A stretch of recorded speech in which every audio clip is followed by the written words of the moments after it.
अस्सलामुअलैकुम दोस्तों, कैसे हो? उम्मीद है कि आप सब खैरियत से होंगे। अल्लाह आप लोगों को ऐसे ही खुश रखे। दोस्तों चलिए आज बहुत ही प्यारी और ख़ूबसूरत चीज़ सीखते हैं। दोस्तों मैंने इससे पहले आप लोगों को वज़ू के मुताल्लिक़ बताया था। वज़ू के अंदर कितनी चीज़ें फ़र्ज़ हैं, वज़ू में कितने फ़राइज़ हैं, उसके बारे में मैंने आपको बताया था। दोस्तों अब चलते हैं वज़ू के अंदर कितनी चीज़ें सुन्नत है। अल्लाह के रसूल सल्लल्लाहु अलैहि वसल्लम ने वज़ू में कितनी चीज़ें सुन्नत बताई थी, उसके बारे में कुछ जानते हैं। दोस्तों मैं आपको बताने की कोशिश कर रहा हूँ, मैं आपको तफसील के साथ बयान करता हूँ ताकि आप लोगों को समझने में आसानी हो।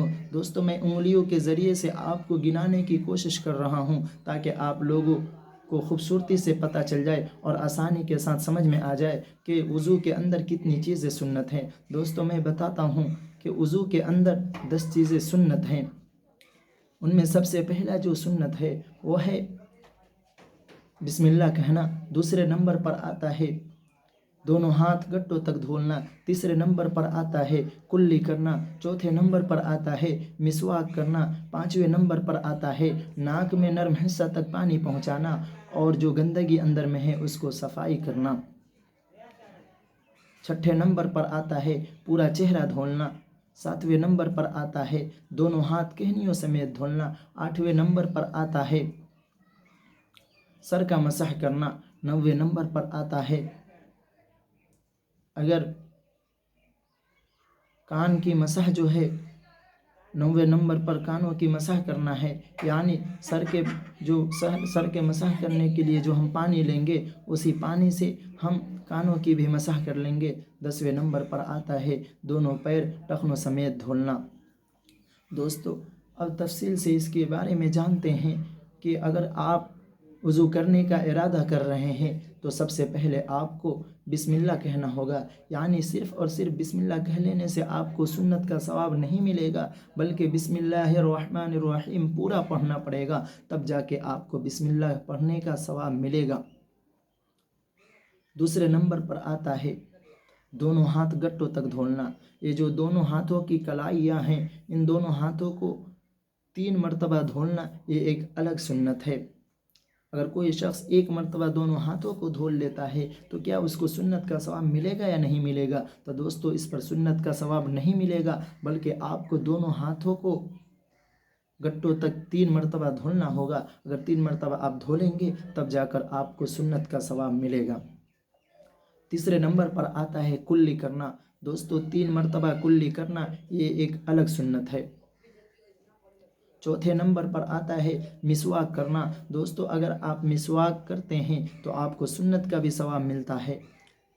बाज़ साथी कहीं सफ़र में चले जाते हैं, कहीं बाहर चले जाते हैं और फिर नमाज का वक्त हो जाता है और उस वक्त उनके पास मिसवाक नहीं होता, तो वो क्या करें? क्या उनको सुन्नत का सवाब मिलेगा? दोस्तों अगर आपके पास मिसवाक नहीं है तो आप शहादत की जो उंगली है उस उंगली से दोनों दांतों की किनारे और दोनों दांतों को उंगली से रगड़ लेंगे तो आपको सुन्नत का सवाब मिल जाएगा। आपका जो मिसवाक होगा, मिसवाक का हक़ अदा हो जाएगा।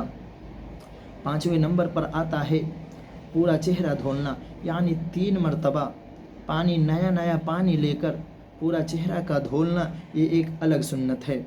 अगर कोई शख्स एक मरतबा अपना चेहरा धोता है और वो ये समझता है कि उसको सुन्नत का सवाब मिलेगा, तो दोस्तों ऐसा नहीं है। उसको सुन्नत का सवाब नहीं मिलेगा, बल्कि उसकी वज़ू तो हो जाएगी लेकिन सुन्नत से वो महरूम हो जाएगा। तो दोस्तों 3 मरतबा पूरा चेहरा को धोना और नया पानी लेकर 3 मरतबा धोना, ये एक अलग सुन्नत है। छठे नंबर पर आता है नाक में पानी पहुंचाना। यानी दोस्तों चेहरा को धोने से पहले आप नाक में नर्म हिस्सा तक पानी पहुंचाएं और 3 मरतबा पानी पहुंचाएं। यानी आप जो चुल्लू से है, हाथ के चुल्लू से नाकों के अंदर 3 मरतबा पानी पहुंचाएं और नाक के अंदर जो गंदगी है उसकी अच्छी तरह से सफाई कर लें। उसके बाद आप चेहरा धोएं। 3 मरतबा नाक में नर्म हिस्सा तक पानी पहुंचाना, ये एक अलग सुन्नत है। अगर कोई साथी ایک ہی مرتبہ ناک میں پانی ڈالتے ہیں اور وہ یہ سمجھتے ہیں کہ ان کو سنت کا ثواب ملے گا، تو دوستو ایسا نہیں ہے، اس کو سنت سے محروم کر دیا جائے گا، بلکہ اس کو 3 مرتبہ ہی ناک میں پانی ڈالنا پڑے گا، تب جا کے اللہ تعالیٰ اس کو سنت کا ثواب دیں گے۔ 7ویں نمبر پر آتا ہے دونوں ہاتھ کہنیوں سمیت دھولنا، یعنی دونوں ہاتھ کا جو مورنے کا جو حصہ ہے، ان دونوں ہاتھوں کو 3 مرتبہ دھولنا، یہ ایک الگ سنت ہے۔ اگر کوئی شخص ایک ہی مرتبہ دھول لیتا ہے پورے پانی سے تو اس کو سنت کا ثواب نہیں ملے گا، بلکہ 3 مرتبہ دونوں ہاتھوں کو دھولنا ہوگا، تب جا کے اس کو سنت کا ثواب ملے گا۔ 8ویں نمبر پر آتا ہے سر کا مسح کرنا، یعنی پورے سر کا مسح کرنا ایک مرتبہ یہ فرض ہے، لیکن سر کے مسح کے ساتھ پورے سر کا جو ہم مسح کریں گے اس کے ساتھ ساتھ ہمیں سنت کا بھی ثواب مل جاتا ہے۔ دوستو اب بات آتی ہے سر کا جو ہم مسح کریں گے تو کیا ہماری کان کا مسح کرنے کے لیے ہمیں نیا پانی لینا پڑے گا؟ دوستو نیا پانی لینے کی ضرورت نہیں ہے، بلکہ آپ جو سر کے مسح جو کریں گے اسی پانی سے آپ اپنے کانوں کی بھی مسح کر لیں گے۔ اس کے لیے نیا پانی کا لینا، کانوں کی مسح کرنے کے لیے نیا پانی لینا کوئی شرط نہیں ہے، آپ اسی سر کے مسح کے جو بھیگا ہوا ہاتھ ہے اسی سے آپ کانوں کی بھی مسح کر لیں گے، آپ کی کان اور سر کی مسح مکمل ہو جائے گی۔ 10ویں نمبر پر آتا ہے دونوں پیر ٹخنوں سمیت دھولنا۔